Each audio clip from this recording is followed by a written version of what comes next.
Acervo permanente do Museu de Arte de São Paulo, Assis Chateaubriand, o MASP, em São Paulo.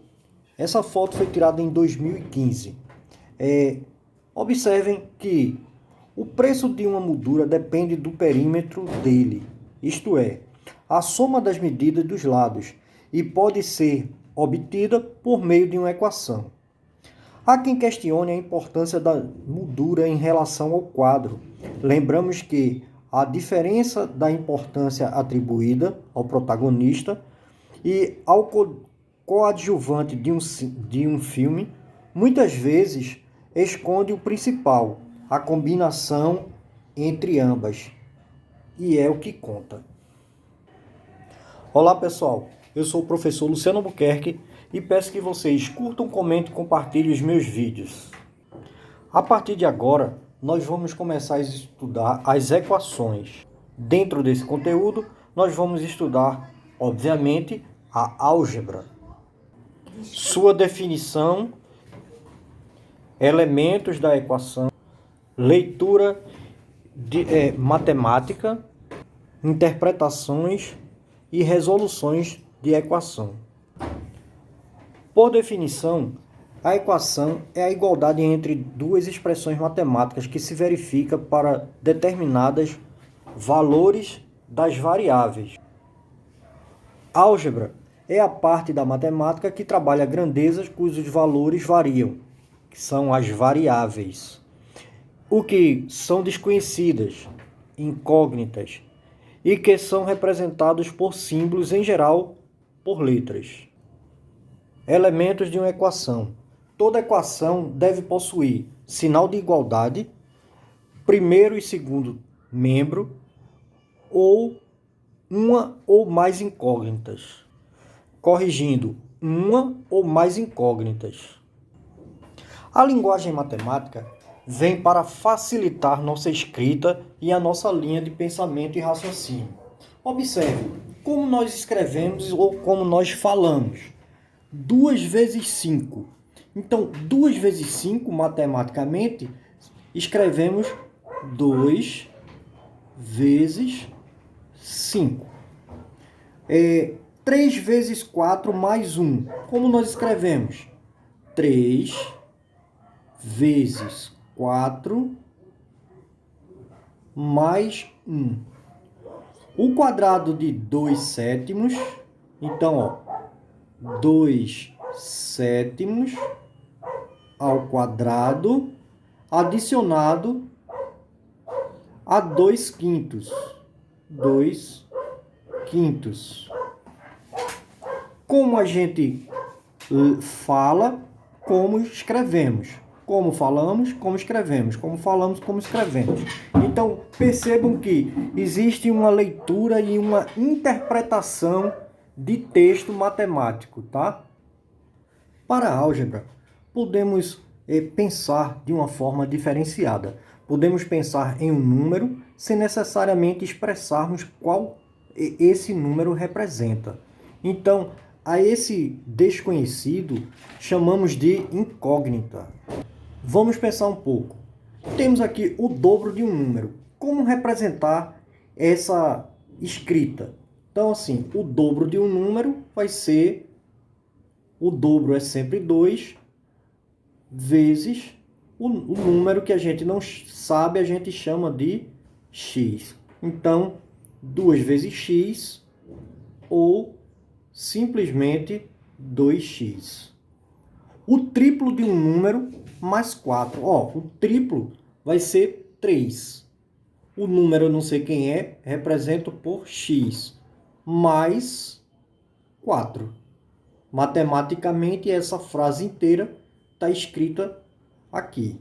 Então, a metade de um número, tudo que se relaciona chamando metade, eu sei que está dividido por 2. Então, se a metade é assim. A metade de um número, o número eu não sei quem é. Então, eu vou chamar esse número de x, ou incógnita, né?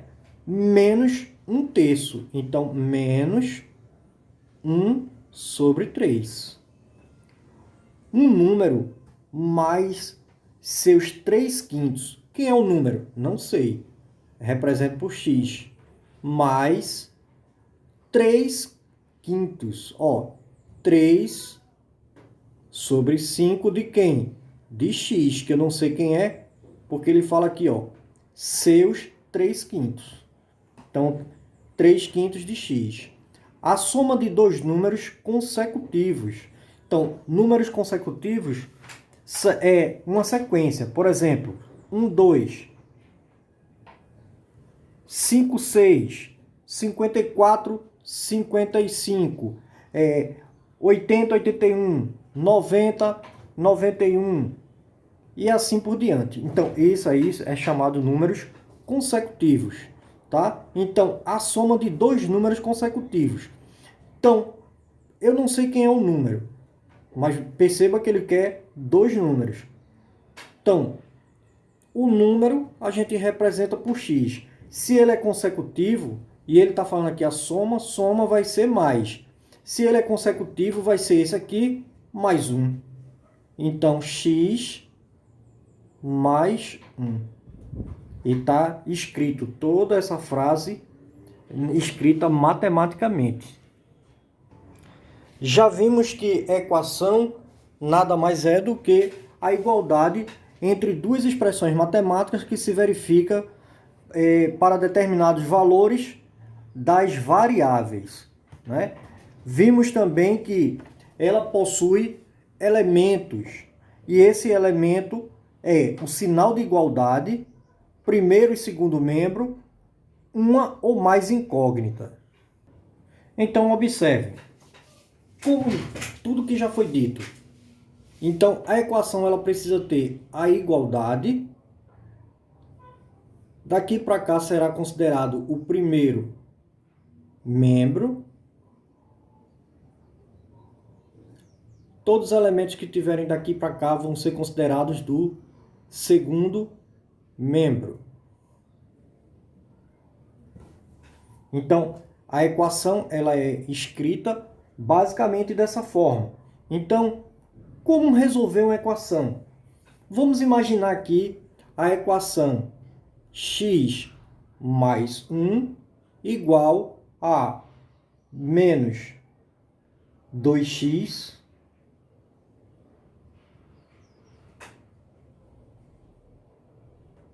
menos 2x menos 2. Então, observe, eu tenho aqui uma equação. E agora eu vou equalizar, eu vou resolver essa equação.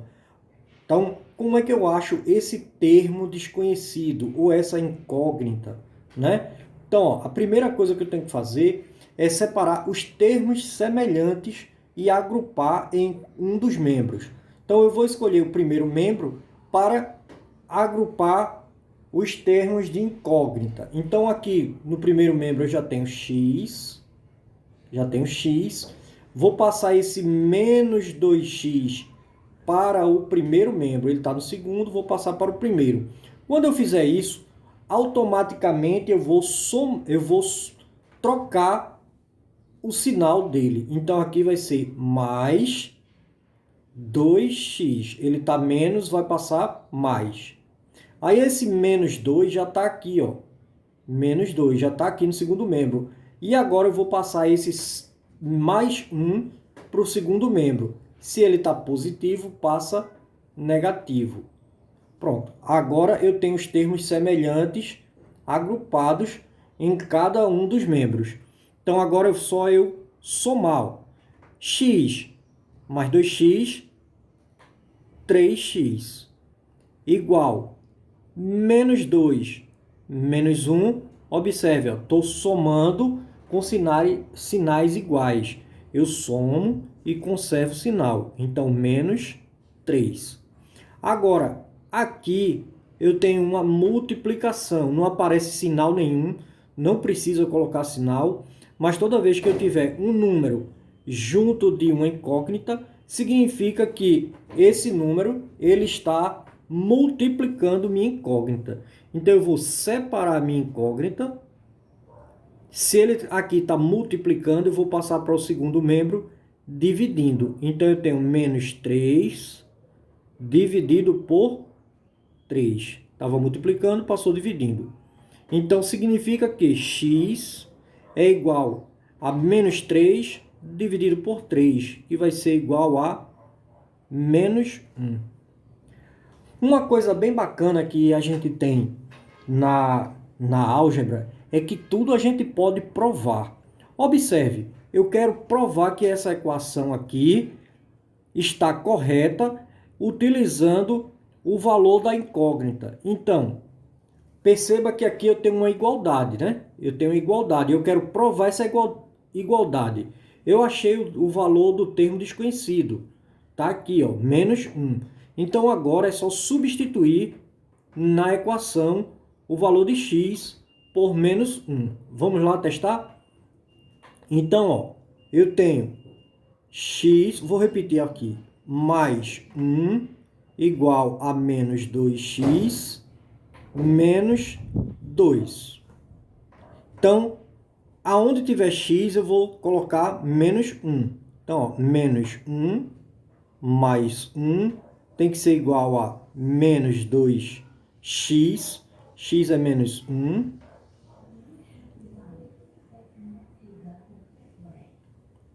Menos 2.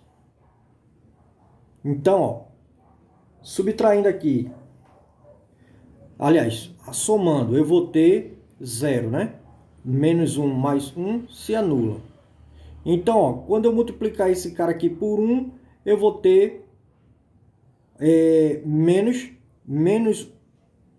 2 vezes menos 1 dá 2. Menos 2. Então, 0 é igual a 2 menos 2, 0. Então, como queríamos demonstrar.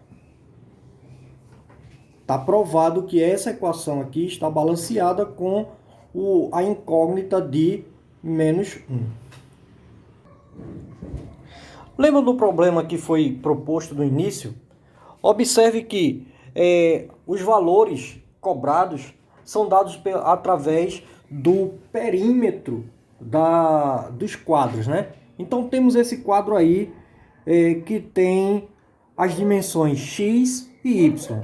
Observem, y para a altura, x para a largura. Então, como a gente vai pensar nesse cálculo? Então, pessoal, observe que o quadro ele tem as dimensões y, x na largura, y na altura. Então, como achar o perímetro? Observe que x aqui na base é a mesma medida de x aqui na parte superior. E que eu tenho y na altura e tenho y na outra altura, ou seja, lado direito e lado esquerdo. Então, observe, eu tenho x mais x mais y mais y. Eu posso organizar esses elementos de uma forma simplificada. Quantos x eu tenho aqui? 2. Coloco 2 em evidência. 2x. Mais. Quantos y eu tenho? 2. Coloco 2 em evidência. Agora eu tenho 2x mais 2y.